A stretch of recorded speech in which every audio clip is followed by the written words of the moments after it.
સંસ્કાર સાથે દીકરીઓને શિક્ષણ આપતી શાળા એટલે girls literacy residential school Ukai, જ્યાં પત્રકારો દ્વારા મોટિવેશનલ સેમિનાર યોજવામાં આવ્યો. ત્યારે દીકરી અને શિક્ષકોએ શું કહ્યું, આવો જાણીએ. ગર્લ્સ લિટરસી નિવાસી સ્કૂલમાં ભણતી આ દીકરીઓને મળીને લાગ્યું કે આ વર્ષે પણ બોર્ડની પરીક્ષામાં તાપી જિલ્લામાં છોકરાઓ કરતાં છોકરીઓ બાજી મળી જશે. GLRS ઉકાઈ ગર્લ્સ સ્કૂલ ખાતે પત્રકારો દ્વારા મોટિવેશનલ સેમિનાર યોજાયો હતો. નોંધવું રહ્યું કે પાછલા 7 વર્ષથી ઉડાન મોટિવેશનલ ગ્રુપ અને ડોક્ટર બિદેશ્વરી શાહની ટીમ દ્વારા સોનગઢ ઉકાઈ તાલુકા આદિવાસી વિસ્તારની શાળામાં બોર્ડની પરીક્ષા પહેલા વિદ્યાર્થીઓને મોટિવેટ કરાઈ છે. બોર્ડની પરીક્ષા આપવા જઈ રહેલ ધોરણ 10 અને 12ના વિદ્યાર્થીનીઓને તમારી દીકરીઓનો જન્મ તો 3 કુળ તારવા માટે થયો છે અને તમે બધી દીકરીઓએ તો સફળ થવા માટે જન્મ લીધો છે તેમ કહી પ્રોત્સાહિત કરવામાં આવી હતી. શાળાના આચાર્ય હારેમભાઈ ગામિત અને તમામ સ્ટાફ દ્વારા કરાવવામાં આવેલ તૈયારી બાળકોને બોર્ડમાં સફળ થવામાં મદદ કરશે એવો વિશ્વાસ વ્યક્ત કરાયો હતો. બાળકોએ શિક્ષકો સાથે પત્રકારોનો પણ પ્રોત્સાહિત કરવા બદલ આભાર વ્યક્ત કર્યો હતો. શાળાના તમામ શિક્ષકો દ્વારા પ્રાર્થના અને કાર્યક્રમનું સંચાલન પણ ખૂબ સરસ રીતે કરવામાં આવ્યું. ધોરણ 10 અને 12 પછી શું કરવું તથા ધોરણ 12 પછી રિસિપ્ટ કાર્ડ કેવી રીતે કઢાવવું કે જેના થકી આગળના શિક્ષણ માટે 100%થી સરકાર દ્વારા ભરવામાં આવે ફી, એવી તમામ માહિતી માટે પત્રકાર હેલ્પલાઇન નંબર 9979391495 નંબર પર કોલ કરો. હેતલ કોકની સાથે રક્ષા કામિત, તાપી. આપનું નામ? મારું નામ ચૌધરી દ્રષ્ટિકુમાર એજીતભાઈ. શાળાનું નામ? કન્યા સાક્ષરતા નિવાસી શાળા ઉકાઈ. બેન, અહીંયા જે શિક્ષકો છે એ કયા પ્રકારનું શિક્ષણ આપે છે? અહીંયાના જે શિક્ષકો છે તે અમને ઘણું સારું માર્ગદર્શન આપે છે. અમારે પરીક્ષાલક્ષી અમને પરીક્ષા માટે ડર પણ નથી. અહીંયા ખાવા પીવાની રહેવાની સુવિધાઓ કેવી છે? સરકાર તરફથી જે સેવા આપે છે કેવી આપે છે?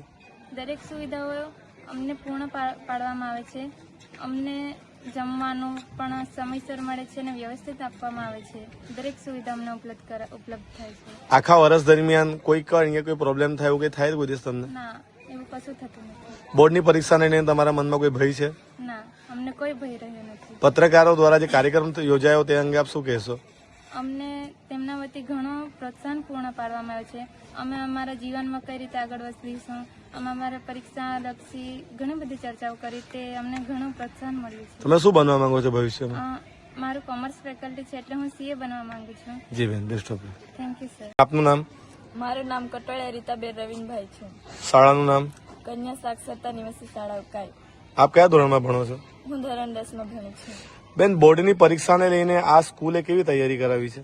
અમને શાળાની શરૂઆતથી જ દરરોજ એક્સ્ટ્રા ક્લાસીસ લેવામાં આવતા હતા અને રાત્રિના સમયે અમે 8 વાગ્યાથી 10:30 વાગ્યા સુધી વાંચન કરતા હતા. સવારે પણ અમે 6 વાગ્યાથી 7:30 વાગ્યા સુધી વાંચન કરીએ છીએ. બેન, શું બનવા માંગો છો ભવિષ્યમાં? હું મોટી થઈને IAS ઓફિસર બનવા માંગુ છું.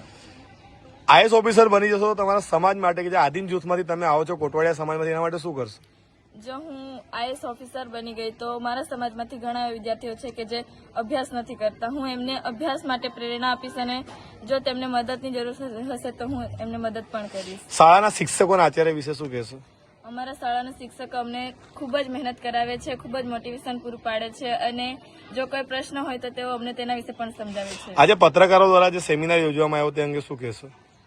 પત્રકારો દ્વારા જે સેમિનાર યોજવામાં આવ્યું તેના દ્વારા અમારા જે પણ પ્રશ્નો હતા તેમનું અમને સમાધાન મળી ગયું છે અને તેમણે અમારા આત્મવિશ્વાસને પણ વધાર્યું છે.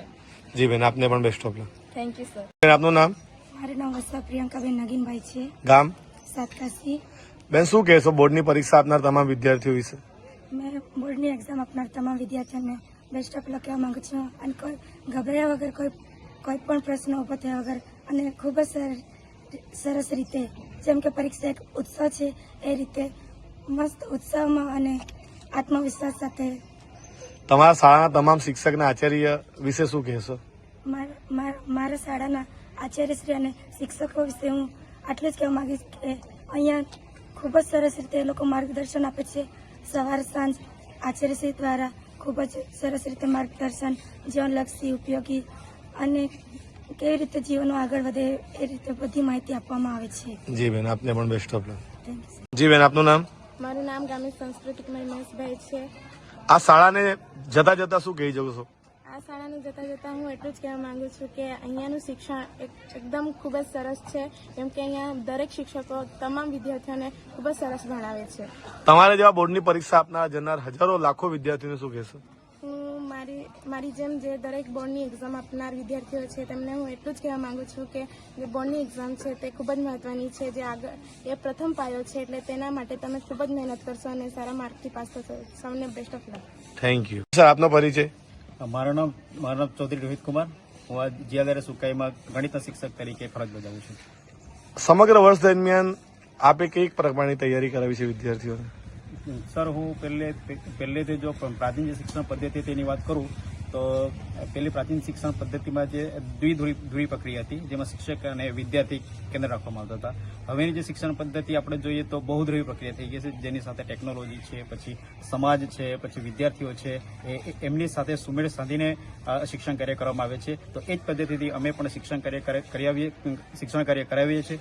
અને અમારે વર્ષ દરમિયાન સર દર મહિને અમારી માસિક ટેસ્ટ લેવાય છે, અને માસિક ટેસ્ટના જે માર્ક્સ આવે છે એ વાલીઓને પણ બતાવવામાં આવે છે, જેથી કરીને વાલી પણ એ માર્ક્સથી પરિચિત થાય અને એ પોતાના બાળકનો દેખાવ કેવો છે પરીક્ષામાં એ પણ એ સમજે અને એ પ્રમાણે એમને પ્રોત્સાહન આપે, માર્ગદર્શન આપે. અને એ જ પ્રમાણે અમે પણ એમને માર્ગદર્શન અને પ્રોત્સાહન આપીએ છીએ અને વધારે મહેનત કરવા માટે એમને અમે આહવાન કરીએ છીએ. બોર્ડની પરીક્ષાને લઈને શું લાગે છે, કેટલા ટકા રિઝલ્ટ આવશે? બોર્ડની પરીક્ષાને લઈને મને એવું લાગે છે કે 100% રિઝલ્ટ આવશે, કારણ કે અમારી તૈયારી એવી છે કે અમારે જે પણ નબળા વિદ્યાર્થીઓ છે, જેમને અમે પ્રિય બાળક તરીકે એમને નામ આપ્યો છે, તો એ પ્રિય બાળકોના જેમના પણ ઓછા માર્ક્સ આવે છે એમને અમે એક્સ્ટ્રા ક્લાસ લઈને એમને ફરીથી એ વસ્તુ સમજાવીએ છીએ. અમારે સાંજે 8 થી 10:30 સુધી એમનો અભ્યાસ હોય છે, અને સવારે 6 વાગ્યાથી 7:30 વાગ્યા સુધી અભ્યાસ હોય છે.